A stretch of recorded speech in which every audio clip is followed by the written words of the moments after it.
Hello, my favorite students. Welcome to coronavirus ceramic class. All right, thank you very much. We're gonna start working with slabs of clay. So to begin, I'm gonna have you make a simple name tag. We're going to learn how to throw a slab, how to roll a slab, how to put texture on our slabs, and how to, if you want to apply letters or other decorations to your slab. Let's start by making a slab. Okay, I'm going to take a piece of clay, I'm going to wedge it. We are wedging the clay, which basically means you're kneading it so it mixes the clay so it's a nice consistent form. We're making it homogeneous. What the heck? So here's what you do when you wedge. You push the clay down, pull it up, rotate it, push it down, up, rotate. And you just keep doing that. This is called spiral wedging. Because what do you know? It kind of looks like a spiral. Or it's also called seashell wedging because it looks like a conch shell. Here's another kind of wedging. Sometimes people like doing this better because it's a little easier to understand. But this is where, here, I'm going to turn this way. So you can maybe see, can you see it better there? So I push down, up, rotate, down, up, move my hands. The whole time I'm pushing my hands inward this way so that the clay doesn't get really long. If I didn't push my hands inward, it would just keep getting like a weird long shape like that. Yeah, we don't want a Tootsie Roll. This is called bulldog wedging or ram's head wedging because look, it's like, It looks like a dog. looks like a monkey to me. Anyway, I've wedged my clay. That's a lot of clay. That's a big piece of clay. You don't need to make that big a piece. Sometimes I like to wedge twice as much clay as I need, then I can cut it in half and make two pieces out of one wedge job. Okay, so I'm going to take a piece of clay like this.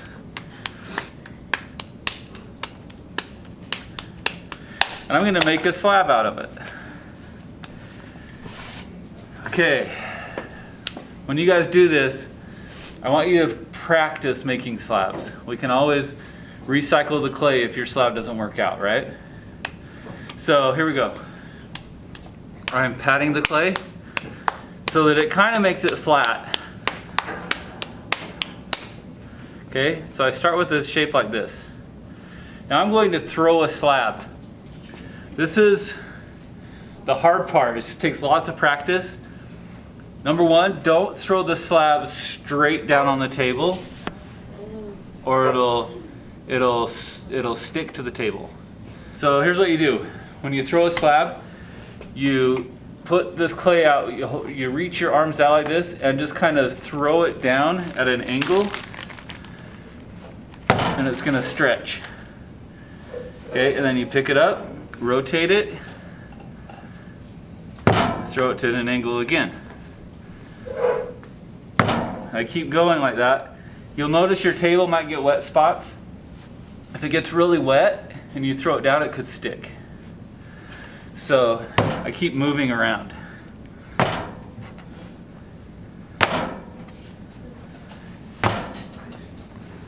We want our clay to be, about a 1/4 inch thick or so.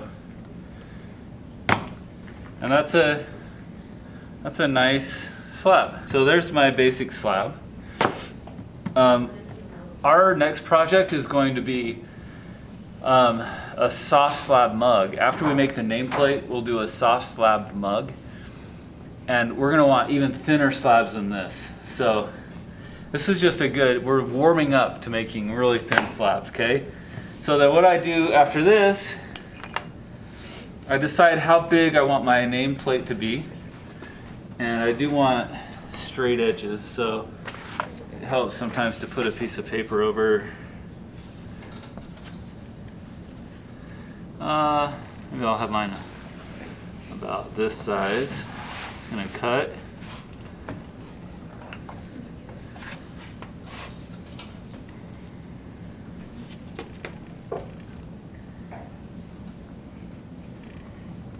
You guys, you can get creative with your nameplate.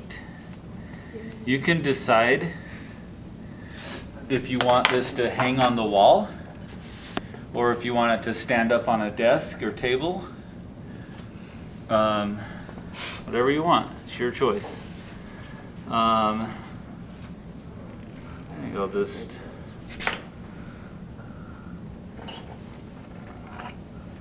do that. I like the idea of the hanging ones. But if you wanted it to just be one that stands up on your desk, you could take a piece like this.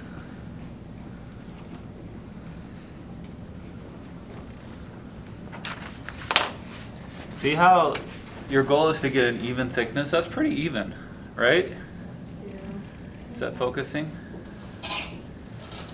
So that's about what we want. So here's some decisions. If you want it to stand up on a table, you could make your slab longer and you could bend it like that, right? You could decorate it to stand up like that. But I really just want mine to hang on the wall. So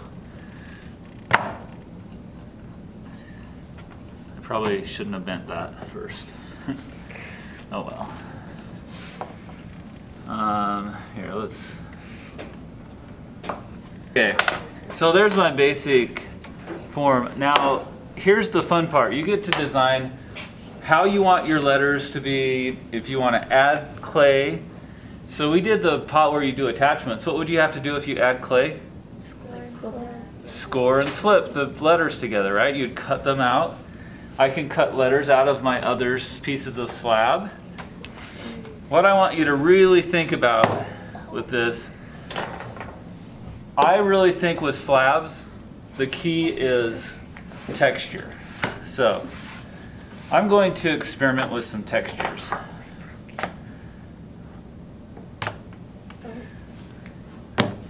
I can keep throwing these if I want to make them thinner. Kind of fun. It's kind of fun just to see how small you can make something. Oh, also, over here on this wall,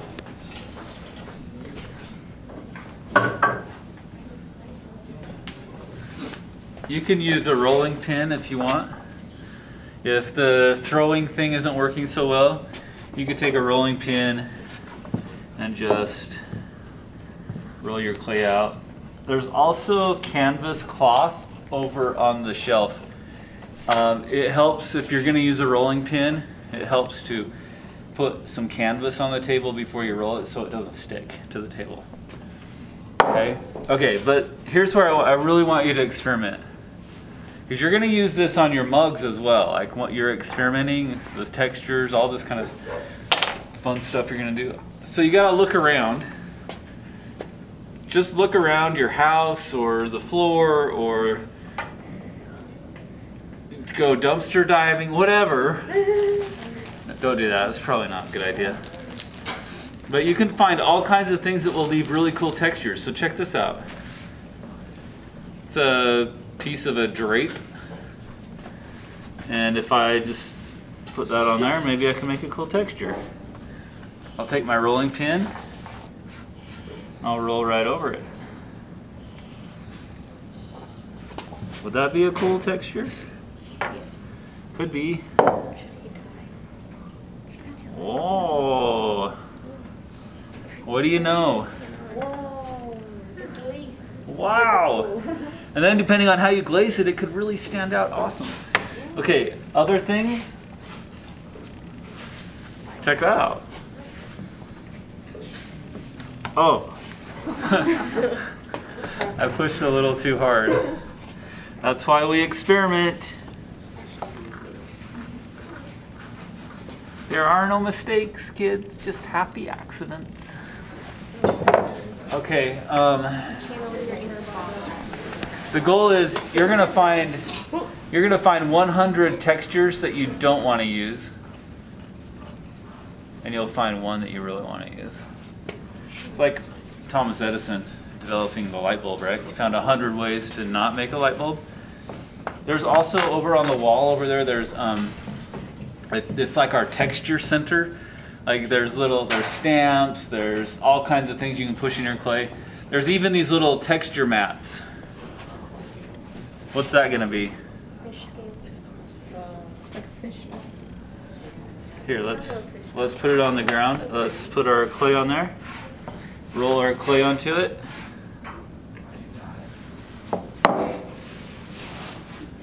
Oh, it's fish scales. You were right. There's also one here that's looks like wood.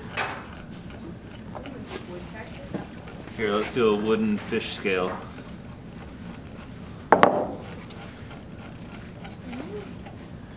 just squished my fish scales out and made a wood texture. Okay, I'm just gonna take some time and I'm gonna design my nameplate and. All right. So I'm just gonna cut out my letters like this and stick them right on my nameplate. Whoa! I think I figured it out. This is gonna be my nameplate. It's gonna say Moff on it. I put 2 little holes here that I could hang, tie strings to, so I could hang this from the wall. It's gonna be a lot of fun. So now I just need to score and slip the letters on and put them in place. So, and then I'll be done.